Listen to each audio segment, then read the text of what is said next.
যদি কি আমি প্লেস কৰিম আপোনালোকে চাব নোৱাৰে সেইকাৰণে মই ব্ল্যাক বোৰ্ডত ষ্টিক্স ড্ৰ কৰি আপোনাক দেখাইছো যে আমি ইয়াৰ পৰা মাল্টিপ্লিকেশনটো কেনেকৈ কৰিম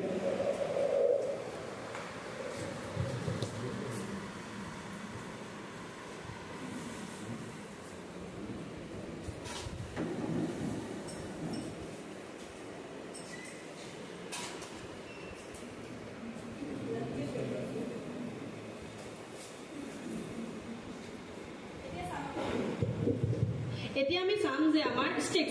ষ্টিক্স আছে এতিয়া আমাৰ এনেকে আছে 1 ৰ টেবল এতিয়া আমি ষ্টুডেন্টক শিকাম কেনেকৈ শিকাম এতিয়া আমি 1 2 যা কি হয় 1 2 যা 2 হয় 1 1 যা কি হয় আমাৰ 1 1 যা 1 ইয়াত আমি চাইছো যে আমাৰ কেইটা ষ্টিক আছে আমাৰ 1 1 1 যা 1 আছে 1 আছে that means 1 1 1 যা 1 1 2 যা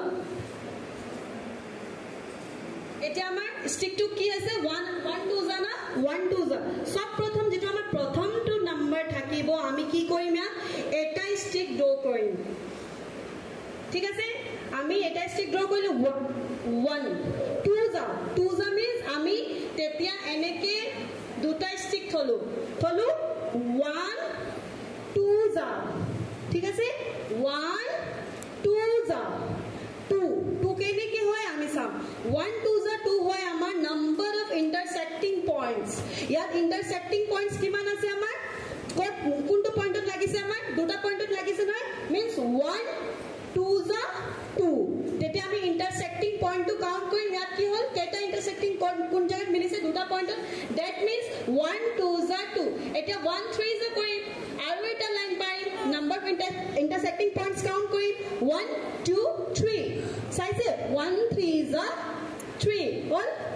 1 4 যা 1 2 3 4 1 4 যা 4 1 5 যা 5 1 6 যা 6 তেনেকৈ আমি ইন্টাৰসেক্টিং পয়েন্টস এনে বৰ ধুনীয়াকৈ আমি কি কৰিম ইয়াত আমি ষ্টিক্সটো থম আৰু বাচ্চাক দেখাম এটা ষ্টিক হল that means 1 এটা ইন্টাৰসেক্টিং পয়েন্ট তাৰ পিছত আৰু এটা ষ্টিক লম ইয়াত আমি থম হিয়তি চাব যে বাইদেউ দুটা জায়গাত মিলিছে that means 1 2 যা 2 থাৰ্ড নম্বৰ আমি ষ্টিকটো থম তিনটা জায়গাত মিলিছে that means নাম্বাৰ অফ ইন্টাৰসেক্টিং পয়েন্টছৰে খেল আছে আমাক কি কাউন্ট কৰিব লাগিব ইন্টাৰসেক্টিং পয়েন্টস 1 ত একো ইন্টাৰসেক্টিং নাছিলে that means 1 1 যা 1 যেতিয়া ইন্টাৰসেক্ট কৰিলে 1 2 যা 2